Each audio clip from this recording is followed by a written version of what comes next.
kanindot sa tong kabuntagon dira oh. Tan-awar ko ng adlaw. Wala pa ganang kagawas na.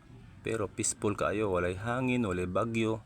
Ingana pud ka peaceful sa atong panghunahuna karon. Mao to nga gikan kog peaceful, ngapit kog tindahan, nipalit kog miplop, kay magluto kog sudan para sa akong mga anak. Kaya akong mga anak ron naginulat pa sa ako kay wapoy mga balon. Una ako na lang hikayan diya. Dili pa lalim sig bike ng eskwelahan no. Muna ato pun lang pagganahan bisag simple lang gud nga sudan. Kaysa may standby na diri nga walay makuha, benta man tong dito sa eskwelahan. Kay bahala dili sa maminaw og mga klase, at least dito sila nag-standby. Imposible di sila kainom doon sa pangalan sa maestra. Muna ako lang dali-dalion diya. Kay napa ko isa ka sudan nga lutoon. Kay gabi imang god dagang kay giluto sa akong anak gabi nga pinirito. Muna karon taga ako nang gisahon diya, ako nang sabawan. Kay ako di mo ko ganan mukha ko sa kadlak kung walay sabaw. Munang hilig ko sabaw.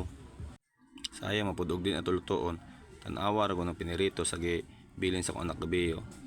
Mao nang panitaan na to paraan nga mahalin na siya. Kaya ang uban biya di no kapamalit biya isda. May gini ako ginapangaylan na ako dito sa akong ginatrabahoan kay dito mataga-trabaho sa sport. Munang dili na to ni sayangan ang grasya bisag ingana lang na sa klase nga isda. Kay mabot ang panahon nga mga dunggo na.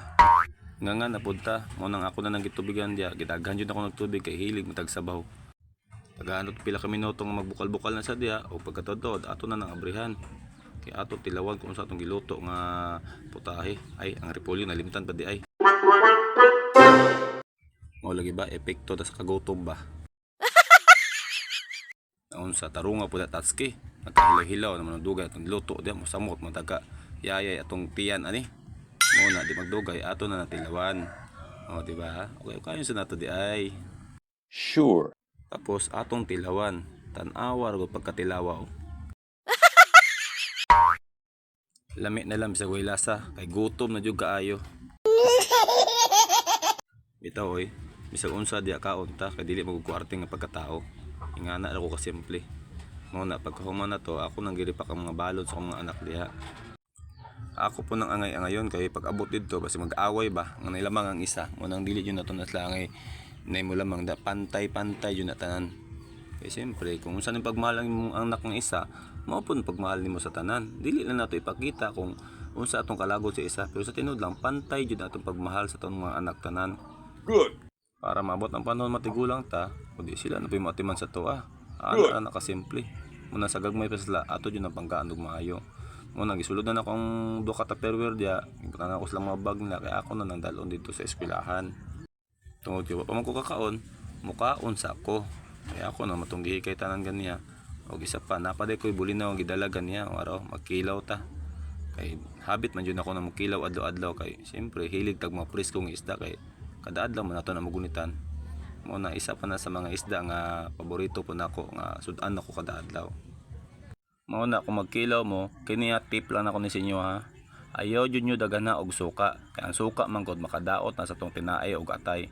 Mas maayo pa daghanon nimo ang limonsito, kay ang limonsito man gud bisag unsa nimo kadaghan, prutas man gud na siya. Wala na siya side effect kay dili na siya para sa uban nga suka nga gibutang og chemicals. Kanang limon, prutas na siya, mo nang dili na siya angay kahadlokan nga daghanon.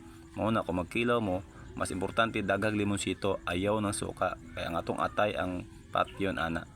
Ingana na siya ang mga sekreto sa kinilaw. Ang uban niya nagbaha na sa suka, pero wala sa kabalo kung unsay side effect ang suka sa atong tinaay. Di ba? Very good. Naawar ko na kong sudan dira oh. Naglibog na kay kung unsay unahon ako ani tungod sa kagutom nako, naglibog nako asay puniton. Muna magdali kog kaon kay mulakaw nako tuod-taod.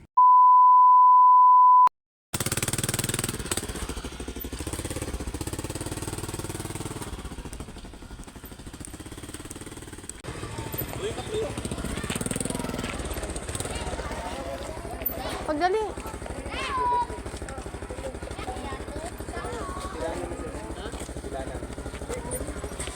Paula na niya dito, pagdanan.